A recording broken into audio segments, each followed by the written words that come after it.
Hey everybody, and welcome back to Real Life Church Online Midweek Teaching Time. We're in a series that we've entitled, If Money Talked. Now, we've been working through, getting some advice from our money. And actually, as it turns out, we've discovered that if our money could talk, it would match exactly what Jesus did say about money some 2,000 years ago. Now, if you remember back in session 1, we said that money could add meaning to your life, but it's not the meaning of life. Life is not a race just to accumulate more and more stuff. You know why? Because we're most likely to leave most of that stuff behind. Now, in session 2, If Money Could Talk, remind us we said the moment that you think you own money, it actually owns you. We lose sight real quickly that our money is not ours, that we're asked to be managers of whatever God gives us. A lot, a little, anything in between. We're to manage what God gives us. There's about 5 main categories of what we can do with our money. First of all, we can spend it. I like that one, all right? We can spend it, and a lot of us, we're pretty good at doing that.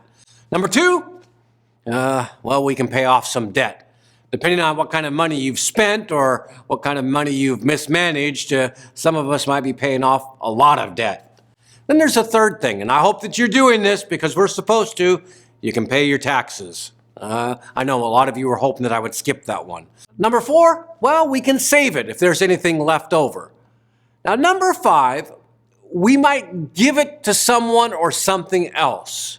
Now, those are the 5 things that we can do with money. Now, for the majority of the people, that's just about the right order. Now, I want to go through that list one more time, and I want to kind of simplify that list. The number 1 thing we can do with money is, it's all about me. The number 2 thing that we can do about money, it's kind of the American thing, and it's all about me. The number 3 thing we can do with money, that's all about me also. And the number 4 thing, it's about me too. And the number 5 thing, that could be about God and it could be about others. So let me see. That's me, and others. And you know what? That's the majority of how it's done in a lot of households today. Now the problem, of course, is, God comes last and God gets the leftovers.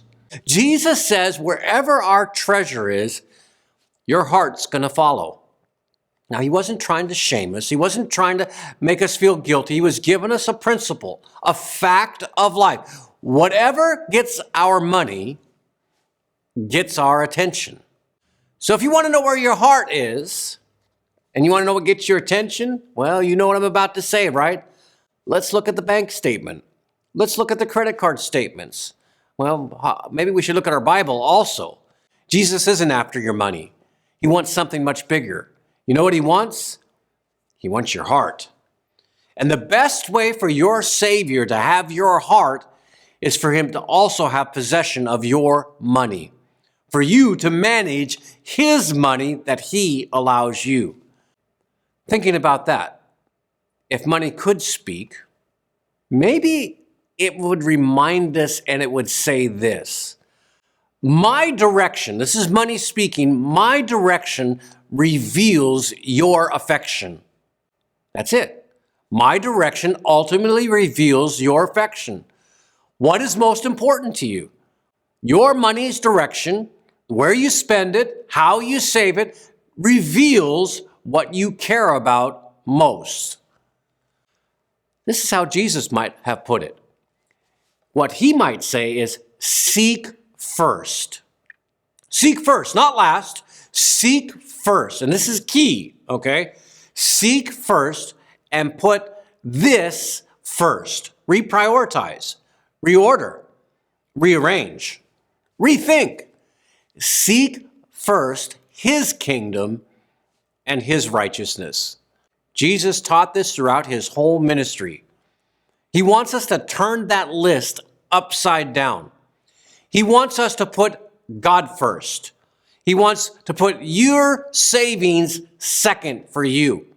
Okay, see, you're still on the list. God first, your savings next, and then learn to live on the rest next. It's certainly not because he wants your money again. He doesn't want your money. He wants you. He wants your what? Your heart. And he wants what's best for you. I want to tell you something. If you can make this a principle in your life where you don't go first, you're going to find more peace, more joy, more purpose, and life is certainly going to have a whole lot more meaning. Now, you may not want to believe this, but when you prioritize Jesus first, you flip the script.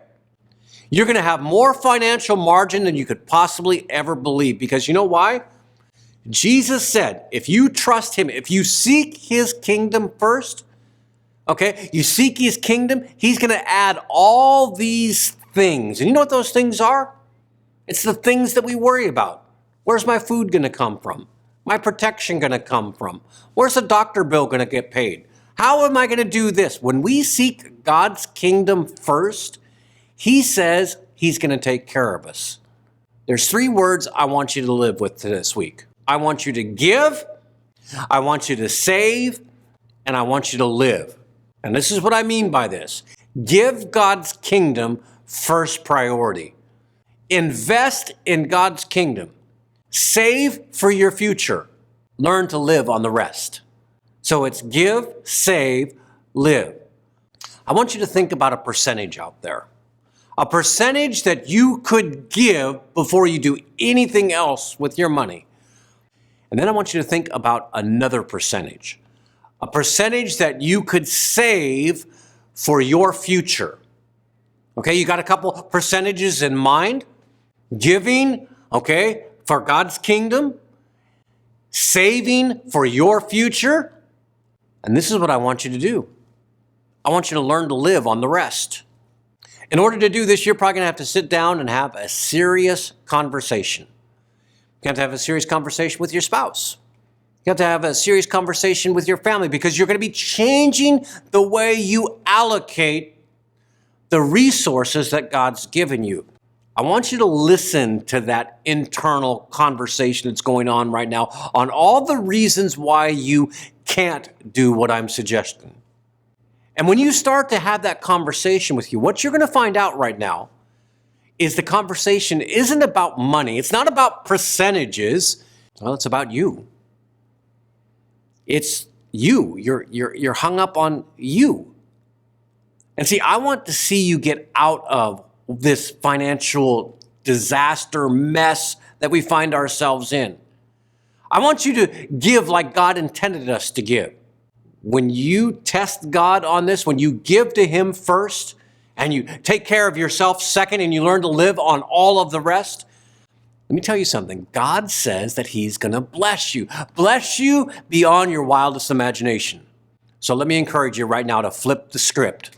Let me encourage you to put God first, his kingdom first, and your future second, and learn to live on the rest. Because if money could speak, money would say, my direction, money's direction reveals your affection. Where your money is, that's where your heart is. So redirect your heart. Give first, save second, live on the rest. All right, I'm going to catch you on Sunday. All right, 9 o'clock, 10:30, 12 o'clock in Spanish, right here at Real Life Church. Okay, guys, have a great week.